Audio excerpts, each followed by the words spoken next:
4 minute तो बनता ही है सर। बोलिए तो शुरू कीजिए। सबसे पहले मैं आपका धन्यवाद देना चाहता हूं, आपने मुझे फॉरेन कंट्रीब्यूशंस अमेंडमेंट बिल 2020 में बोलने का अवसर दिया है।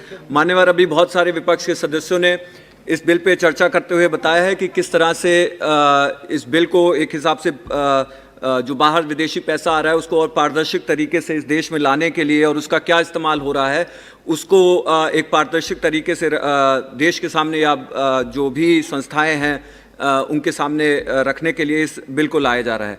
लेकिन उसके साथ साथ इसमें ये ज़रूर विचार करने की ज़रूरत है कि कहीं ना कहीं जो रूलिंग गवर्नमेंट है वो अपनी विचारधारा के तहत किसी विपरीत विचारधारा में यदि उसको प्रोत्साहन मिलता है तो उसको कर्व करने के लिए कैसे उसको रोका जाए उसके ऊपर भी इस बिल के जरिए एक रोकने का एक प्रावधान वो बनाने का काम कर रही है।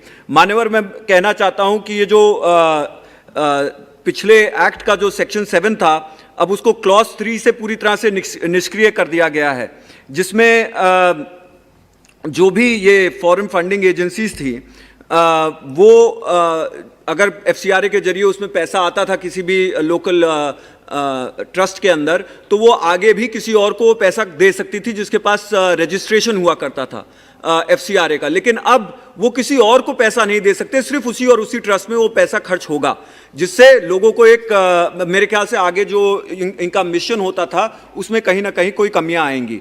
दूसरा, suspension in case of contravention.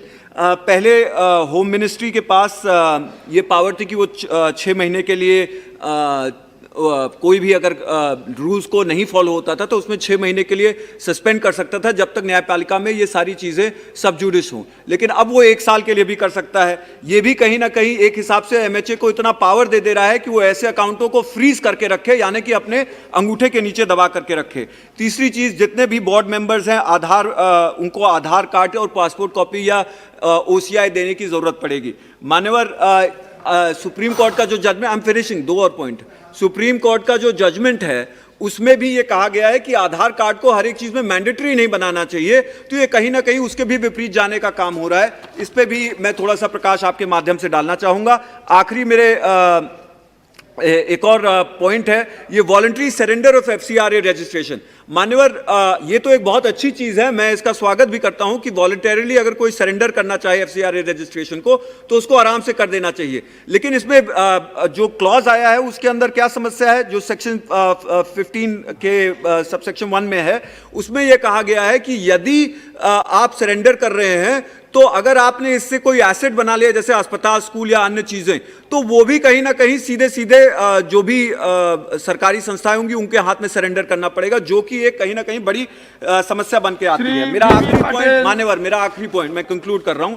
ये जो अभी आदरणीय तमाम हमारे सदस्यों ने कहा कि स्टेट बैंक और दिल्ली में अकाउंट खोला जाएगा, समय का कृपया ध्यान रखें। जी बस खत्म कर रहा हूं। ये भी कहीं ना कहीं जो है एक चीज को डायरेक्ट करके एक ही जगह पे सेंट्रलाइज करने के लिए किया जा रहा है। मान्यवर, अंत में मैं यही कहूंगा कि कहीं ना कहीं सेंट्रल गवर्नमेंट और एमएचए ऐसे एफसीआरए पे पैसे को पूरी की पूरी तरह प्रारंभ कीजिए प्लीज। हाँ chairman sir, thank you. The bill can be termed as the means to crush dissent and concentration powers in the hands of the government. Various proposals in the bill. हाँ प्लीज।